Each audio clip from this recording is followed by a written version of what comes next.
우리와 함께 하시는 예수님. 예전에 단체로 어딘가 놀러 갔다 오는 일이 있었습니다. 장시간 동안 대형 버스를 타고 이동하는데 별로 친한 사람도 없었어요. 그런데 오랜 시간 한 차를 타고 이동하다 보면 뭐라도 대화라는 것을 하게 됩니다. 그러다가 그 사람의 생각을 알게 되고 내가 알고 있는 사실도 공유하게 되고, 그렇게 인간과 인간 사이에는 관계가 이 대화를 통해 이루어지게 됩니다. 함께 어딘가를 함께 가는, 동행하는 사이에서는 이런 대화를 통해 관계가 이루어지게 되어 있습니다. 그러다가 어떤 식당에 갔는데 식당에서 주차하는 과정에서 그 대형 버스가 후진을 하고 있는데 후진하다가 지나가는 차와 충돌을 했어요.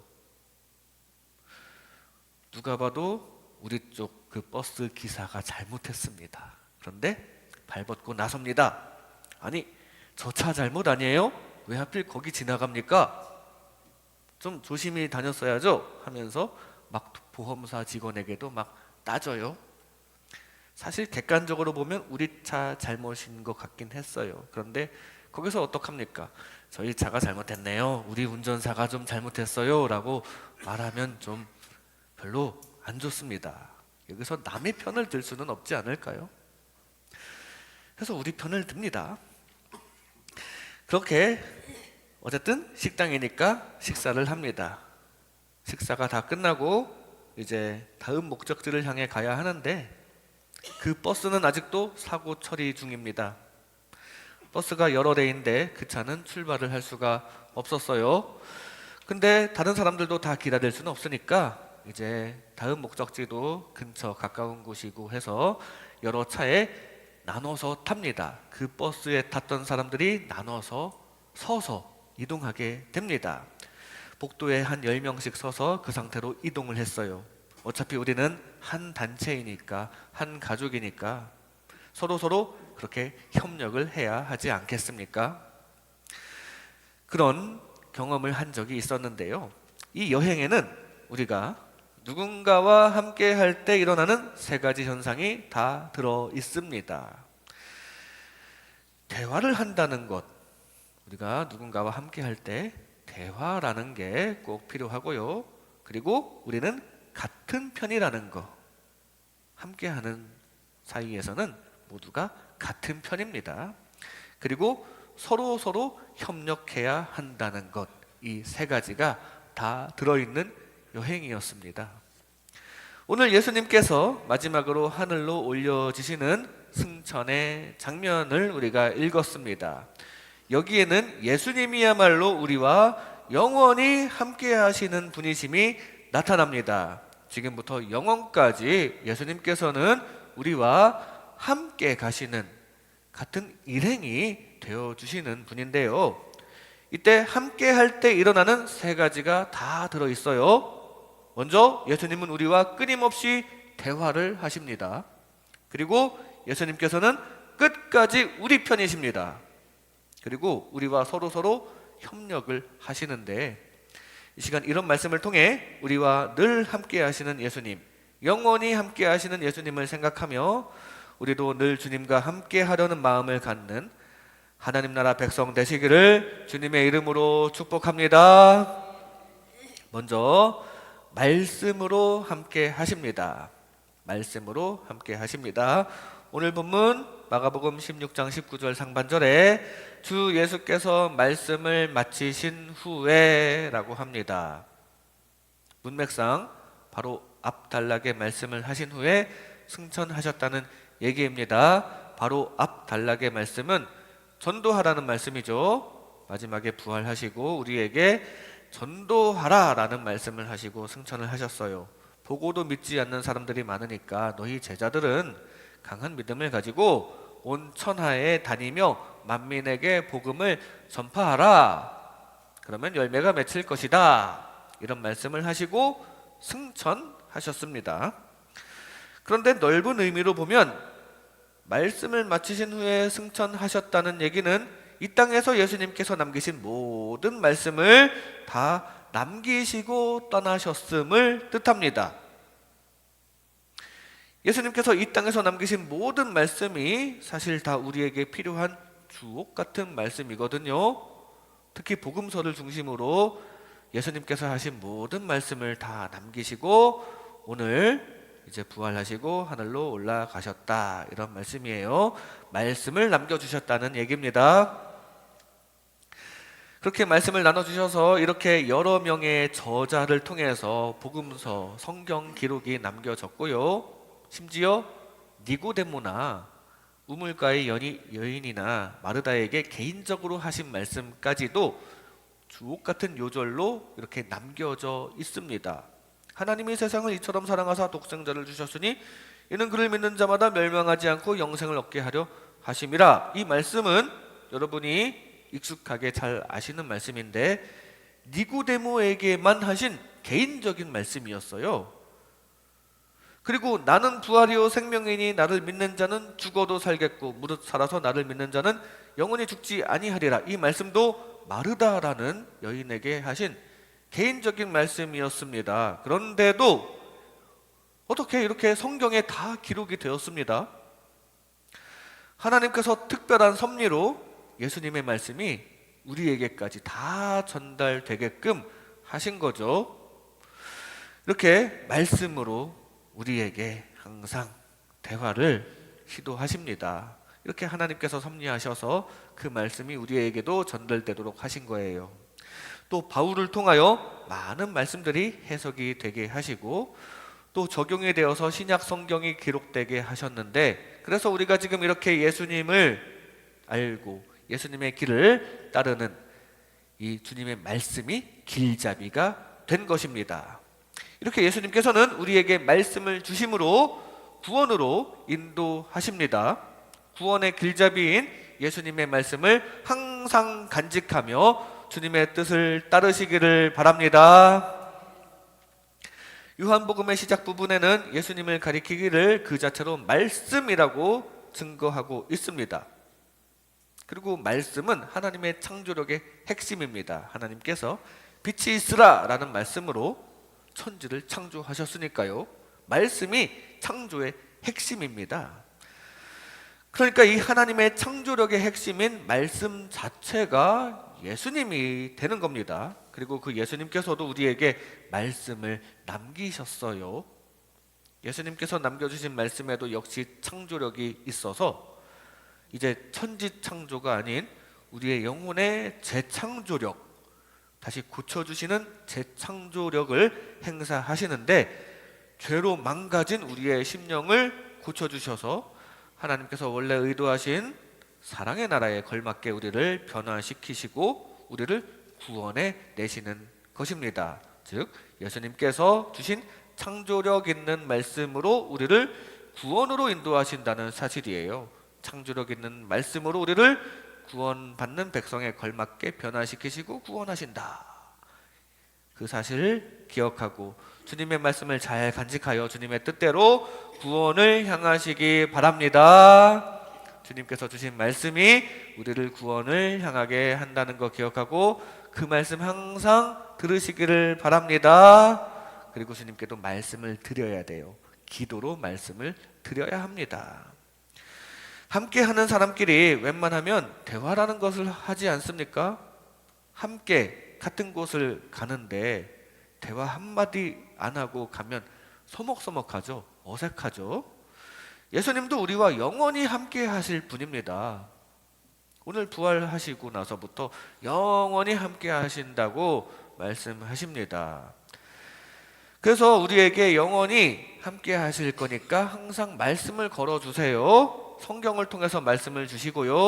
또 우리가 기도할 때도 들어주실 준비가 되었습니다. 그리고 응답을 내려주십니다.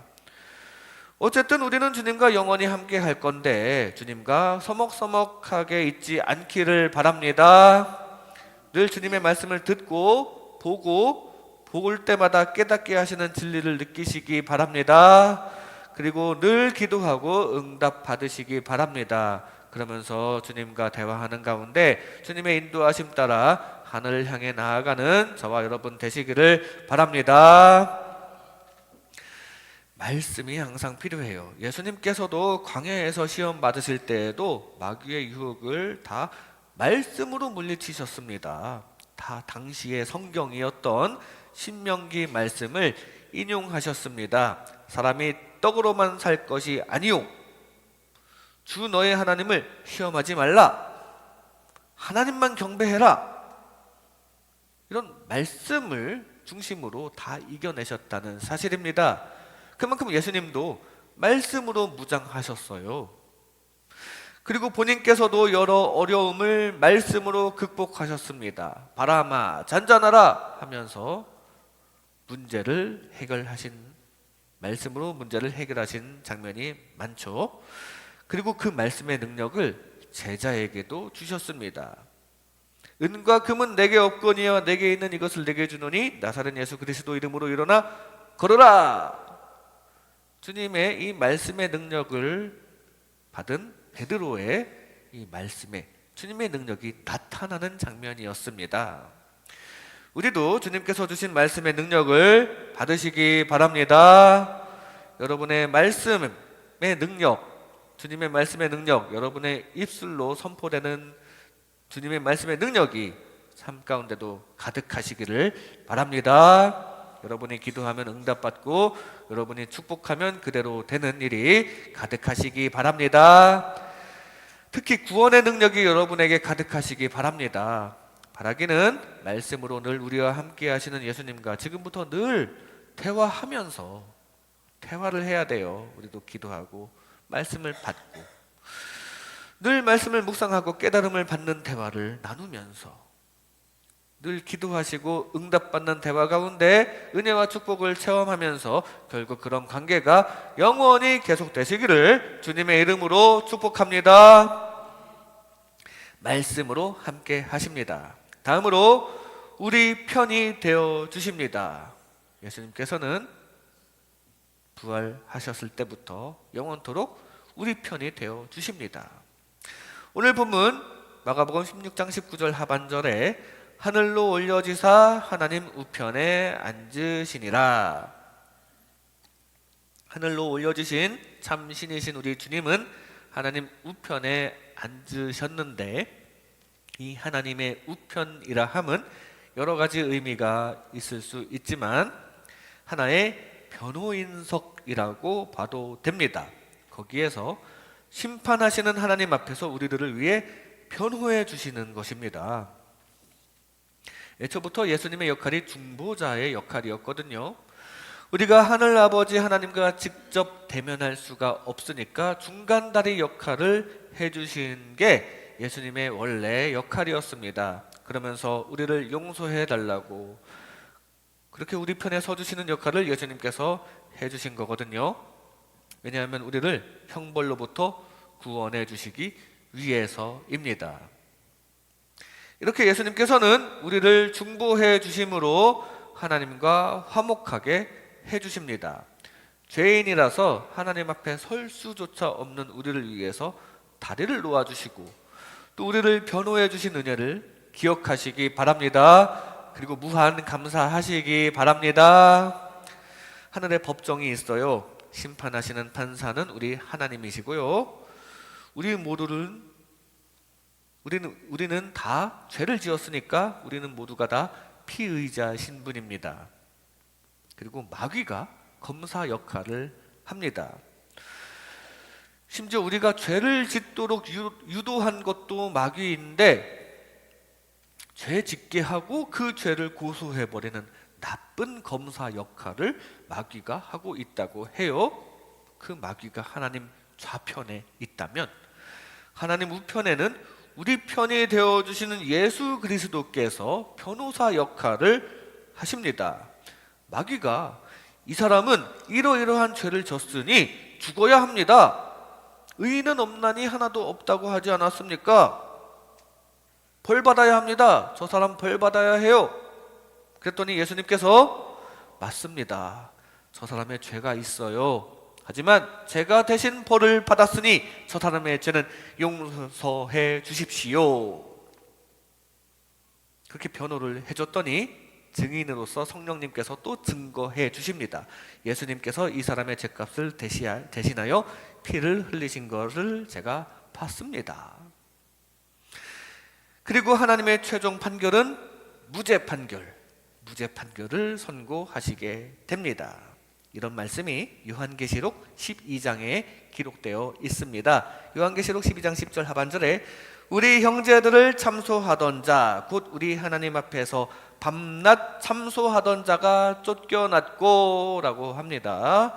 참소하던 자, 즉 마귀가 우리에게 죄가 있다고 벌을 줘야 한다고 참소를 하고 있었는데 예수님께서 아니요, 내가 다 벌 받았으니 저 사람들은 살려주세요.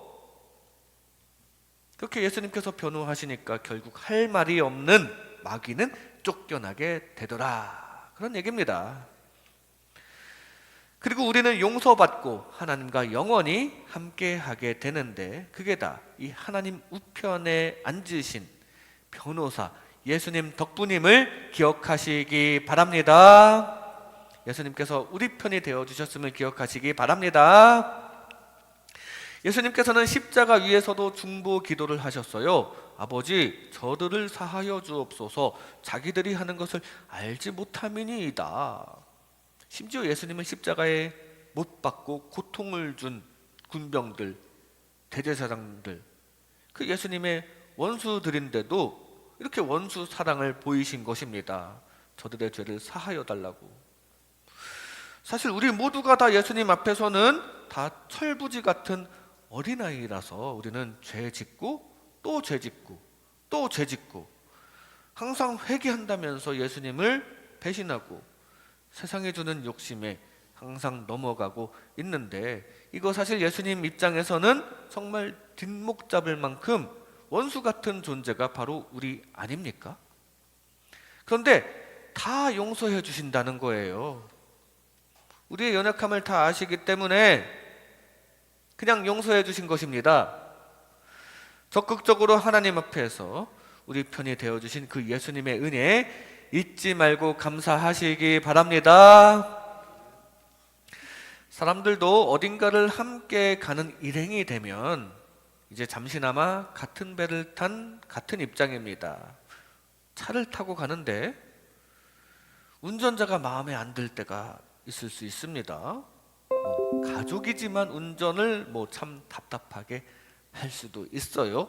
그런데 그러다가 또 운전 미숙으로 사고가 빡 났습니다. 그러면 나가서 상대방 운전자에게 뭐라고 할 겁니까? 좀 거기서 좀 천천히 가시지 그랬어요. 우리 잘못이 크더라도 일단 상대방의 아쉬운 운전을 더 강조하면서 자기 가족을 보호해야죠. 같은 편인데. 예수님도 우리와 영원히 함께 하시는 동승자이십니다. 우리가 잘못해도 객관적으로 우리가 죄인일지라도 우리의 잘못을 지적하지 않으세요. 예수님께서는 무조건 우리 편이십니다. 진정한 가족이십니다. 무조건 우리 편에 서서 중보해 주시는 예수님의 사랑을 기억하고 받아들이시기 바랍니다. 우리는 줄을 잘 서야 합니다. 예수님 앞에 줄을 서야 돼요. 세상은 그렇지 않습니다. 세상은 예수님처럼 무조건 내 편이 아니에요. 세상에 줄을 서서 내 능력으로 인정받으려고만 하다가 마귀 검사에게 속아서 정죄 받으시겠습니까? 아니면 예수님 앞에 줄을 잘 서서 예수님의 변호를 받으시겠습니까? 늘 주님과 함께하며 예수님의 능력을 의지하고 예수님의 사랑을 받으시기 바랍니다. 나 혼자 죄를 극복할 수 없는 이 전적인 무능함을 늘 깨달으면서 나에게 예수님이 안 계시면 절대 안 된다는 생각으로 늘 예수님 생각하고 감사하며 모시는 주님의 자녀 되시기를 바랍니다. 그리하여 결국 우리를 변호해 주시는 주님 덕분에 무죄 판결 받고 하나님 만나시는 저와 여러분 되시기를 주님의 이름으로 축복합니다. 우리 편이 되어 주십니다. 마지막으로 우리를 도와주십니다. 예수님께서는 우리와 함께 하시면서 우리를 영원토록 도와주십니다. 오늘 본문 20절 말씀에 보면 제자들이 나가 두루 전파할세 주께서 함께 역사하사 그 따르는 표적으로 말씀을 확실히 증언하시니라. 주님께서 함께 역사하신다고 했습니다. 분명히 방금 전에 하늘로 올라가셔서 하나님 우편에 앉아 계시는 분이, 하늘에 계시는 분이 이 땅에서 함께 역사하신다는 사실입니다. 제자들에게 지상 명령을 내리셨죠. 전도해라. 그리고 제자들이 그 명령을 받들어 전도할 때 표적을 주심으로 믿음을 지원해 주시는 일을 하신다고 증거합니다. 이 일은 사실상 성령님께서 담당하신 일이기도 하죠. 이 하늘 보좌에 예수님 앉아 계시고 성령님 보내주셔서 이 일을 해주십니다. 그래서 예수님께서는 마지막 잡히시기 전날 밤에 제자들에게 조금 있으면 보혜사 성령님이 오실 것이라고 하시면서 영원히 도와주실 것을 예고하셨습니다. 당시 제자들은 완벽하게 이해하지 못했겠지만 아무튼 이런 지상에서의 일을 도와주실 성령님을 약속하셨습니다. 그리고 정말 조금 후에 오순절에 성령님께서 강림하시고 전도가 잘 되게 하시고 사랑의 공동체로 부흥하게 하시고 진정한 행복과 은혜가 넘치게 해주셨는데 이게 바로 예수님께서 함께 하시는 것입니다. 성령님을 통해서 하늘로 올라가신 예수님께서 영원히 함께 하시는 거예요. 함께 하시면서 예수님께서는 우리를 도와주십니다. 특히 우리가 주님과 협력하면 더 잘 도와주세요. 일단 우리의 할 일을 부여해 주셨죠. 복음의 증인이 되라. 왜냐하면 만민의 구원, 그것이야말로 하나님께서 원하시는 일이고 우리가 주님을 사랑한다면 해야 하는 행동이기 때문인데 그렇게 하면 당연히 도와주시게 된다는 사실입니다. 주님의 일을 하면서 주님과 진정으로 함께 하시고 도움 받으시기 바랍니다. 그래서 같은 말씀을 하시면서 마태복음에서는 함께 하시겠다고까지 말씀하셨다고 기록됩니다. 볼지어다 내가 세상 끝날까지 너희와 항상 함께 있으리라 하시니라. 그렇게 예수님과 영원히 함께 하시기 바랍니다. 주님의 일을 하면 더 잘 함께 하신다는 사실이에요. 우리도 주님의 일을 하면서 늘 주님 함께 하시는 일, 그리고 도움 주시는 일 가득하시기 바랍니다. 바울과 실라는 빌립보에서 다른 일이 아닌 하늘의 일, 주님의 일, 복음 전파를 하고 있었습니다. 그러다가 감옥에 갇혔는데 바울과 실라가 주님의 일을 하다가 그렇게 됐다는 것을 다 아시는 우리 주님께서는 그들에게 기적을 베풀어 주십니다. 마침 지진이 일어나서 매였던 게 풀리는 기적과 함께 거기 있던 간수에게도 빛을 비추어 주셔서 진리를 알게 하시고요. 오히려 바울과 실라도 그렇게 원했던 복음 전파가 거기서 이루어지게 하셨습니다. 이렇게 주님의 일을 할 때 우리 주님도 함께 일하신다는 거 기억하시기 바랍니다.